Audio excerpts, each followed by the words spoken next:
Hello बच्चों, मैं आपके अपने सर मुनिंद्र कुमार फिर से आप ही के अपने चैनल फंडा ऑफ फिजिक्स पे आपका स्वागत करता हूं। और बच्चे, अब हम लोग का अगला जो टॉपिक होगा वो टाइप्स ऑफ वेक्टर होगा, है ना। अगर आप इस चैनल को पे नए हैं, सब्सक्राइब नहीं किए तो प्लीज़ सब्सक्राइब कर ले। और अगर आप बेल आइकन नहीं दबाएं तो उसको दबा दें। अगर कोई भी दिक्कत हो तो आप कमेंट कर सकते हैं, ठीक है बच्चों। तो अब हम लोग वेक्टर की सीरीज में अब अगला हम लोग स्टार्ट करेंगे types of vector. Types of vector, सदिश के प्रकार। टाइप्स ऑफ वेक्टर मतलब हिंदी इसका होगा सदिश के प्रकार। हम लोग अब टाइप्स ऑफ वेक्टर की तरफ बढ़ेंगे। सदिश का क्या क्या प्रकार है उस पर हम लोग चर्चा करेंगे, ठीक है बच्चों। तो पहला हम लोग का होगा,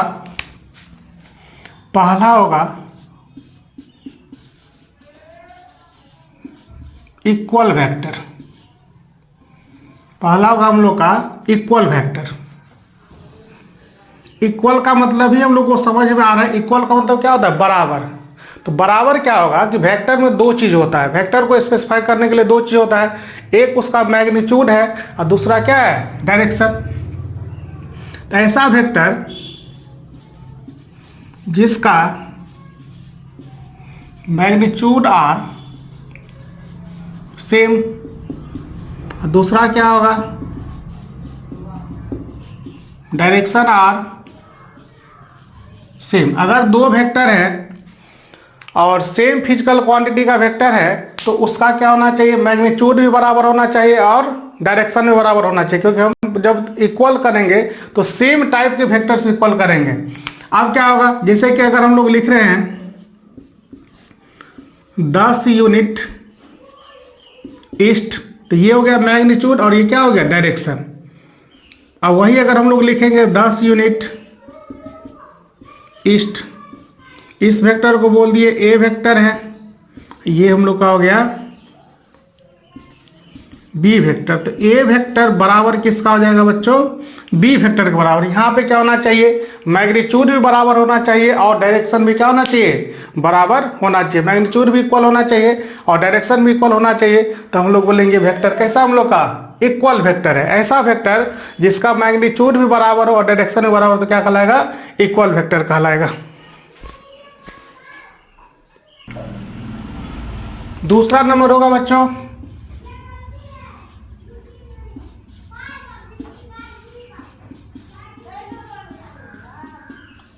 पैरेलल वेक्टर। पैरेलल ऐसा वेक्टर जिसका मैग्नीट्यूड मे और may not be equal. Magnitude equal भी हो सकता है और नहीं भी हो सकता है। मैग्नीट्यूड क्या होगा? इक्वल भी होगा और नहीं भी होगा। मैग्नीट्यूड बराबर भी हो सकता है और नहीं भी हो सकता है। दूसरा क्या होगा?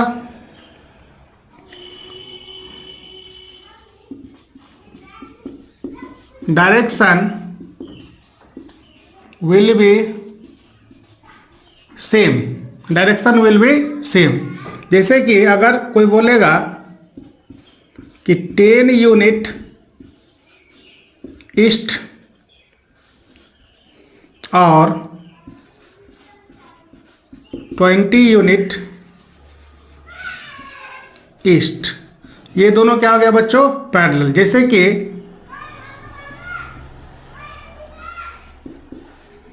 अगर रामलाल पूरब की तरफ चला 10 मीटर ईस्ट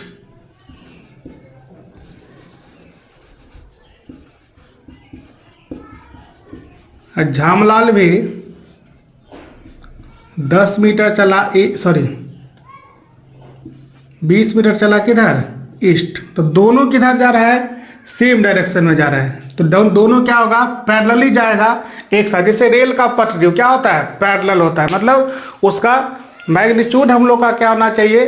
बराबर भी हो सकता है और नहीं भी हो सकता है। अगर मैग्नीट्यूड बराबर हो जाएगा और पैरेलल वेक्टर है तो वही बन जाएगा इक्वल वेक्टर। अगर हम लोग का मैग्नीट्यूड बराबर नहीं भी है और अगर डायरेक्शन सेम है तो क्या कहलाएगा हम लोग का बच्चों, पैरेलल वेक्टर कहलाएगा। तो ये हम लोग का हो गया इक्वल वेक्टर और पैरेलल वेक्टर।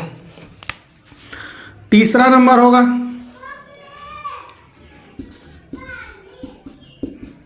Anti parallel. तीसरा हो जाएगा बच्चों एंटी पैरेलल वेक्टर। एंटी का मतलब क्या होता है, अपोजिट। तो अगर हम लोग यहां पे भी क्या होगा, मैग्नीट्यूड में और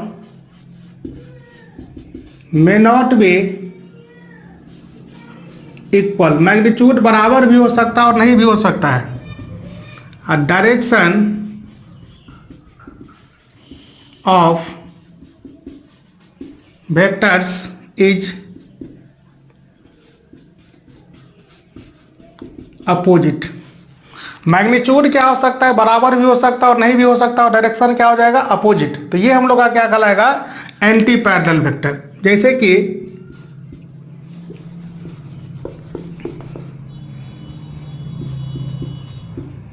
संगीता 10 मीटर वेस्ट जा रही है और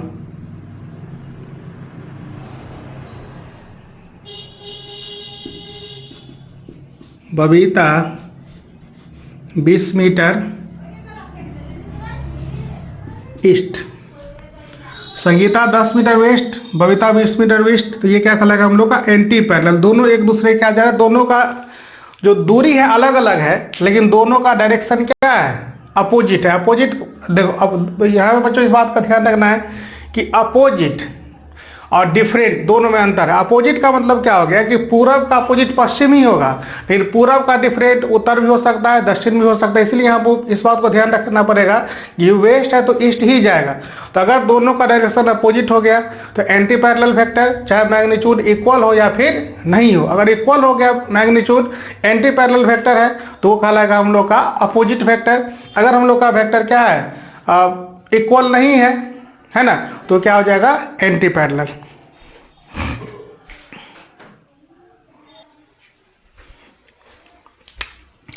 अगला हम लोग का हो जाएगा बच्चों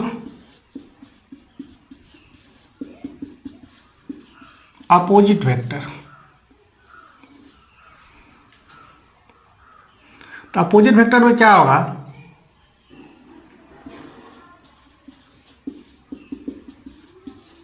magnitude of vectors are same. Magnitude क्या होगा, सेम होगा। Direction are opposite.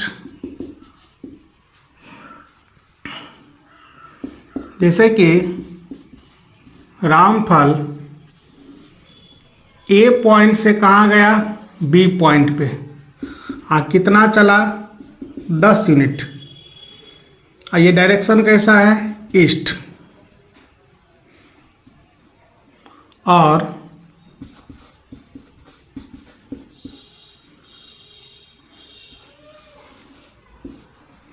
ललिता चले 10 यूनिट वेस्ट की तरफ। दोनों का डायरेक्शन क्या हो गया, अपोजिट हो गया। इसको ऐसे भी बोल सकते हैं, अगर ए वेक्टर ये है और बी वेक्टर ये है तो अपोजिट वेक्टर है, और ए बराबर हो जाएगा माइनस ऑफ बी। यही माइनस साइन बताता है क्या बच्चों की डायरेक्शन हम लोग का क्या हो गया, अपोजिट। ईस्ट में अगर डायरेक्ट माइनस लगा देंगे तो वेस्ट हो जाएगा, वेस्ट में लगा देंगे तो ईस्ट हो जाएगा, नॉर्थ में लगा देंगे तो साउथ हो जाएगा, साउथ में लगा देंगे तो नॉर्थ हो जाएगा, अप में लगाएंगे तो डाउन हो जाएगा, और डाउन में अगर माइनस लगा देंगे तो क्या हो गया, अप हो गया। तो मतलब माइनस लगा देने का मतलब क्या हो गया, डायरेक्शन अपोजिट। तो ये हम लोग का हो गया अपोजिट वेक्टर, कि जिसमें मैग्नीट्यूड तो इक्वल होगा, मैग्नीट्यूड सेम होगा, डायरेक्शन क्या हो जाएगा, अपोजिट हो जाएगा। ऐसा वेक्टर हम लोग को कहलाएगा बच्चों अपोजिट वेक्टर।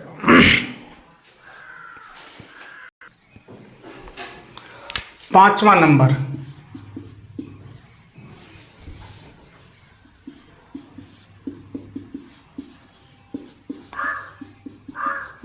अगला हम लोग का बच्चों कोलिनियर वेक्टर। को का मतलब एक और लीनियर का मतलब क्या, रेखा पे। ऐसा वेक्टर जो एक लाइन पे होगा, को का मतलब क्या होता है, एक साथ, और लीनियर का मतलब क्या होगा, लाइन पे। अगर ऐसा वेक्टर्स जो एक ही लाइन पे हो क्या कहलाएगा, कोलिनियर वेक्टर कहलाएगा। मतलब अगर दो वेक्टर का डायरेक्शन सेम हो और दोनों वेक्टर क्या हो, एक ही लाइन पे हो, तो क्या कहलाएगा, कोलिनियर। तो एक लाइन पे, ठीक है। ऐसा वेक्टर जो क्या हो, एक ही हो, मतलब इस यहां पे क्या होगा, डायरेक्शन मस्ट बी सेम, और दूसरा क्या होगा, मैग्नीट्यूड में और मे नॉट बी सेम। कहने का मतलब यहाँ पर हम लोग बोल सकते हैं कि जो पैरेलल वेक्टर होगा वो वेक्टर कोलिनियर भी होगा। क्यों? क्योंकि हमको पता है कि अगर किसी वेक्टर को पैरेलली शिफ्ट करते हैं तो कोई फर्क नहीं पड़ता, तो पैरेलली शिफ्ट करके उस लाइन पे ले जा सकते हैं। इसलिए अगर पैरेलल वेक्टर को हम लोग का जो होगा वो क्या होगा, कोलिनियर वेक्टर हो जाएगा। तो यहाँ पे दोनों का मैग्नीट्यूड भी बराबर होना चाहिए और डायरेक्शन भी क्या होना चाहिए, बराबर। तो यहाँ पे हम बोल सकते हैं कि ए वेक्टर का, मान लो कि ए वेक्टर ये है, अब बी वेक्टर ये है, ए वेक्टर का मैग्नीट्यूड बी वेक्टर के बराबर, ए वेक्टर का डायरेक्शन बी वेक्टर के डायरेक्शन के बराबर होगा, तो ये क्या कहलाएगा, कोलिनियर वेक्टर कहलाएगा। तो ऐसा वेक्टर जिसका मैग्नीट्यूड भी बराबर हो और डायरेक्शन भी बराबर हो तो क्या कहलाएगा, सॉरी, डायरेक्शन मैग्नीट्यूड बराबर हो भी सकता है और नहीं भी हो सकता है, लेकिन डायरेक्शन बराबर हो तो क्या कहलाएगा, कोलिनियर वेक्टर हम लोग का कहलाएगा। तो ये हम लोग का है 5वां number, collinear vector.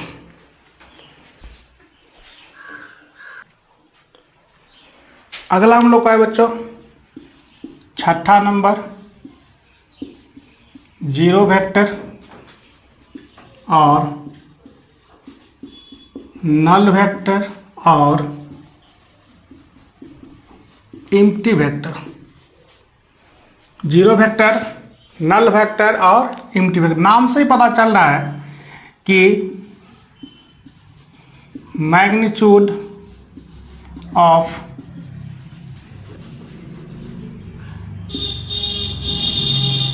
Vector is, magnitude क्या हो जाएगा इसका, जीरो हो जाएगा। मैग्नीट्यूड क्या हो जाएगा, जीरो हो जाएगा। और डायरेक्शन अनडिफाइंड रहेगा बच्चों। डायरेक्शन से क्या रहेगा, अनडिफाइंड। मैग्नीट्यूड क्या रहेगा, magnitude of vector is zero, vector का मैग्नीट्यूड जीरो रहेगा और डायरेक्शन क्या होगा, अनडिफाइंड। डायरेक्शन हम लोग का डिफाइंड नहीं होगा, तो क्या कहलाएगा हम लोग का, जीरो वेक्टर और नल वेक्टर। नाम सब जनरली हम लोग नल वेक्टर के नाम से जानते हैं, लेकिन zero vector, null vector, empty सब का मीनिंग एक ही होता है। जीरो का मतलब तो समझ ही गए, नल का मतलब क्या होता है, खाली, एम्प्टी का मतलब क्या होगा, खाली। तो अगर ऐसा वेक्टर जिसका मैग्नीट्यूड जीरो है और डायरेक्शन क्या है, अनडिफाइंड है, वो क्या कहलाएगा हम लोग का, तीसरा पॉइंट, रिप्रेजेंटेड बाय ओ या जीरो पर ओवरहेड, हम लोग का क्या कहलाएगा, ये नल वेक्टर और जीरो वेक्टर। ऐसा वेक्टर जिसका मैग्नीट्यूड जीरो हो और डायरेक्शन अनडिफाइंड हो, क्या कहलाएगा हम लोग का, नल वेक्टर और zero vector.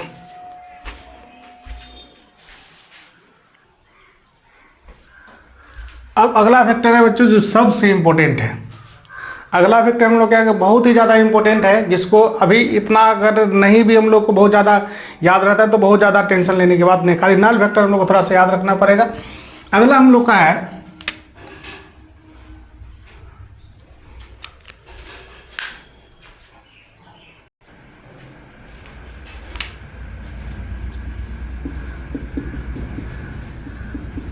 Unit vector.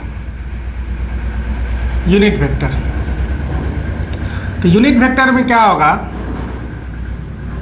Unit का मतलब क्या होता है, वन। तो इसका जो नाम दिया गया है on the basis of magnitude, magnitude of unit vector is 1, और इसको कहा जाता है बच्चों यूनिटी। इसका जो मैग्नीट्यूड होगा 1 होगा, इसका जो वैल्यू होगा 1 होगा, और क्या होगा, इसका जो डायरेक्शन होगा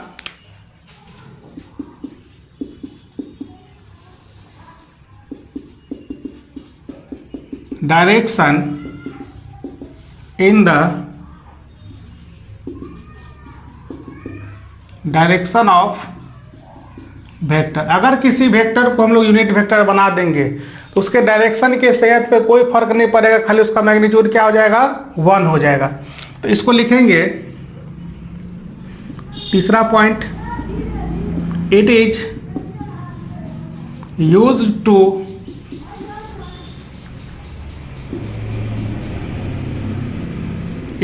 specify the direction of vector। Unit vector बराबर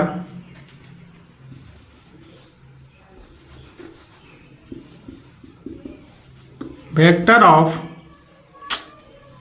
वेक्टर बाय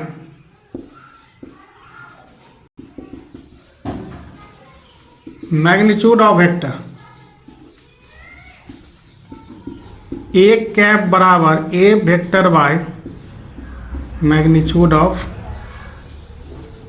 ए वेक्टर, है ना। यूनिट वेक्टर बराबर vector by magnitude of vector. Vector A बटा मैग्नीट्यूड ऑफ वेक्टर क्या कहलाएगा, यूनिट वेक्टर। सबसे इंपॉर्टेंट है बच्चों कि इसको जो हम लोग डिनोट करते हैं किससे,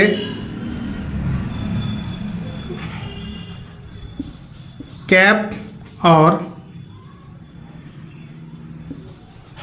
हैट। कैप से और हैट से, इसको ना, इसका नाम क्या है, कैसे जनरली हम लोग कैप पढ़ेंगे, वेक्टर ए कैप, है ना, या ए कैप, तो ये यूनिट वेक्टर को रिप्रेजेंट करेगा। यहाँ पे जैसे कैप आ गया, इसका मतलब उस वेक्टर को उस वेक्टर से क्या हो गया है, गुना हो गया। आपको पता होगा कि कैप का मतलब क्या होता है, स्पेसिफिक इसको डायरेक्शन मिल गया। जैसे कि नेता का देखो कैप अलग होता है, तो जो टोपी पहन लिया दूसरे को टोपी पहनाता है ना, या फिर अलग जो होता है, जो खिलाड़ी सबका कैप होता है या स्पेशल कैप मिलता है, तो ये कैप का मतलब क्या हो गया, vector A bye magnitude of vector. तो ये बताता है क्या कि इसका डायरेक्शन इधर की तरफ होगा। तो ये हम लोग का है यूनिट वेक्टर, जो बताता है डायरेक्शन, केवल डायरेक्शन अगर रिप्रेजेंट करना है तो इसको हम लोग यूज कर सकते हैं। और इसका जो मैग्नीट्यूड होगा हमेशा क्या होगा, 1 होगा। इसका बहुत ही ज़्यादा यूज होगा हम लोग के फिजिक्स में, और बहुत ज़्यादा इंपॉर्टेंट है। तो इस बात को हमको ध्यान रखना है कि vector by magnitude of vector, ये हम लोग का क्या कहलाएगा, यूनिट वेक्टर कहलाएगा। अब यहाँ पे आता है, इसी का एक अगला पार्ट है हम लोग का orthogonal unit vector. Orthogonal unit vector इसी का पार्ट है। तो ऑर्थोगोनल यूनिट वेक्टर क्या होगा,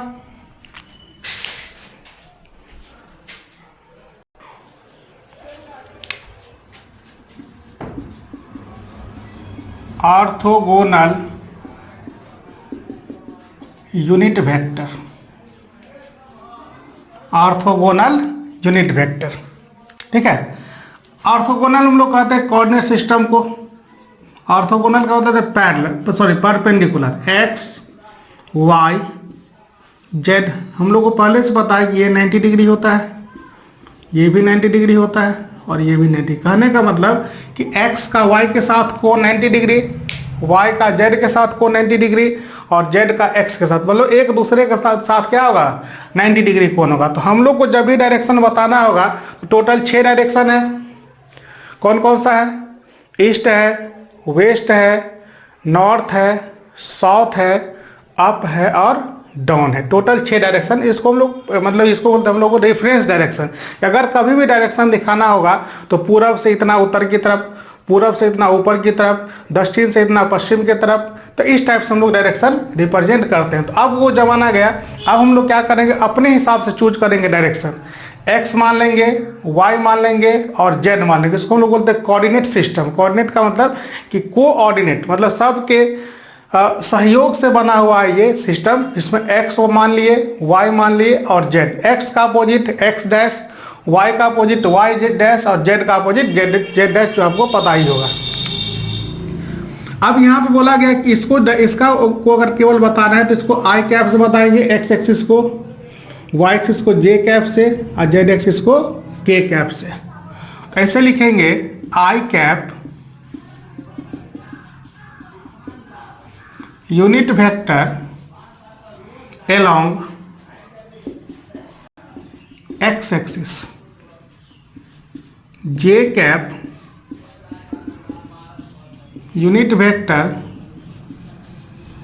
along y axis, k cap unit vector along z axis। I cap unit vector along X axis, जब कभी हम लोग को एक्स एक्सिस दिखाना होगा बच्चों, या किसी वेक्टर को रिप्रेजेंट करना है केवल एक्स की तरफ, जैसे कि 10 आई कैप। अब ये कंप्लीट वेक्टर बन गया क्योंकि इसके पास मैग्नीट्यूड भी आ गया और डायरेक्शन भी आ गया। अगर ये खाली है तो ये खाली बताएगा एक्स एक्सिस, कितना दूर वो नहीं, लेकिन अगर इसमें 10 जोड़ दिए तो ये यूनिट भी आ गया, तो ये कंप्लीट वेक्टर बन गया। तो 10 यूनिट किधर की तरफ? एक्स एक्सिस की तरफ 10 आई। अब 20 यूनिट वाई एक्सिस की तरफ 20 जे। अब 5 यूनिट के एक्स जेड की तरफ ये। अगर एक वेक्टर को रिप्रेजेंट करना है तो हम लोग इतना कर सकते हैं कि आई भी रहेगा, जे भी रहेगा और के भी। हम लोग को मैक्सिमम 3 डायमेंशन पढ़ना है, 3 डायमेंशन में होगा, आई होगा, जे होगा और के होगा। ठीक है, तो ये कंप्लीट वेक्टर मिल गया। तो 10 एक्स की तरफ, 20 जे के तरफ, 5 के तरफ। ठीक है, तो जितना हम लोग को का होगा मैग्नीट्यूड, उसमें क्या करेंगे? डायरेक्शन जोड़ देंगे, तो ये हम लोग का कहलाएगा यूनिट वेक्टर, सॉरी वेक्टर बन जाएगा। और ये आई, जे और के क्या है? Orthogonal unit vector. अब आई कैप, आई का मैग्नीट्यूड 1, जे का मैग्नीट्यूड 1 और के का भी मैग्नीट्यूड क्या हो जाएगा? तो कि आई कैप का मैग्नीट्यूड 1, जे कैप का मैग्नीट्यूड 1 और के कैप का मैग्नीट्यूड 1। तो इसका जो वैल्यू होगा वो हमेशा 1 होगा मैग्नीट्यूड, लेकिन खाली किसको बताएगा? डायरेक्शन को रिप्रेजेंट करेगा। तो ये हम लोग का है बच्चों ऑर्थोगोनल यूनिट वेक्टर, मतलब unit vector along axis. X axis की तरफ लेंगे आई कैप, वाई एक्सिस की तरफ लेंगे जे कैप और जेड एक्सिस की तरफ लेंगे के कैप। तो खाली अगर जैसे कि अगर मान लो तुम कहीं जा रहे हो और किसी को पूछे दिशा, तो बोल दिया दक्षिण की तरफ जाइए, मतलब खाली आपको यूनिट वेक्टर बता रहा है, लेकिन दक्षिण की तरफ कितना दूर जाना है वो नहीं बता रहा है। लेकिन अगर कोई आपको पूछ रहा है, कंप्लीट इन्फॉर्मेशन दे रहा है कि आप जहाँ आपका गंतव्य स्थान है वहाँ पर जाने के लिए आपको 100 मीटर चलना पड़ेगा दक्षिण की तरफ, मतलब कंप्लीट वेक्टर हो गया। खाली दक्षिण की तरफ जाइए बोल दिया तो क्या हो गया? यूनिट वेक्टर हम लोग का हो गया। ठीक है बच्चों, तो ये हम लोग का हो गया यूनिट वेक्टर, और इसी के साथ हम लोग का टाइप्स ऑफ वेक्टर भी क्या हो गया? कंप्लीट हो गया। तो बच्चों आप लोगों को समझ में आया होगा। और अगर आपके कोई दोस्त हैं जो अभी चैनल पे नहीं है तो उसको भी शेयर कर दें, और चैनल को शेयर कर दें जिससे कि अधिक से अधिक लोग इसका फ़ायदा ले पाए। और अगर कोई भी दिक्कत हो तो आप लोग हम लोग को कांटेक्ट कर सकते हैं कमेंट बॉक्स में, हम उसको सुधार करने की कोशिश करेंगे। ठीक है बच्चों, तो आज का दिन आपका शुभ हो। बहुत बहुत धन्यवाद।